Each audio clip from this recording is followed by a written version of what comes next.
Už môžeme vidieť kompletný obsah balenia, v ktorom je 10,1 palcové obrovské dotykové autorádio do oktávky. Vzadu sú vstupy, ktoré si prejdeme krok po kroku, redukčný rámček. Túto fóliu odporúčam si dať bokom, aby nezostali tam kúsky, aby sa to nezaseklo. Teraz vezmeme skrutky, skrutkovač, ktoré sú tiež v obsahu balenia, namontujeme do 4 rohov.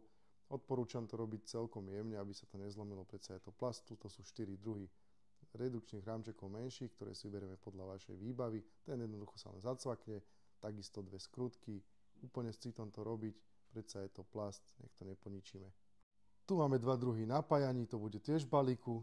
Jeden druh je na veľkú kocku, ďalší je na menšiu. Tuto pri tejto veľkej necháme odpojené tieto konektory a zapojíme CAN bus. Je to na to, aby rádio vypínalo na kľúč. Tento model, keď budete mať, tak treba konektory zapojiť, ale CAN bus nezapájať a rádio budete vypínať, zapínať manuálne.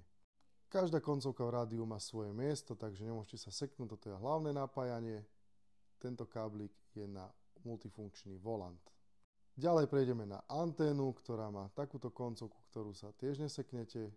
Teraz tuto mám GPS kocku, tam je závit, takže to len jednoducho priložiť a natočiť. Káblik na kameru zapájate, aj keď kameru montovať nebudete, pretože okrem iného slúži aj ako anténa na Wi-Fi a Bluetooth. V balení máme 2 USB káble, takisto každý má svoju koncovku, nemôžete sa zmýliť. Tento RCA zväzok napájate len keď budete zapájať, dajme tomu subwoofer alebo mikrofón. No a takto vyzerá kompletne zapojené autorádio.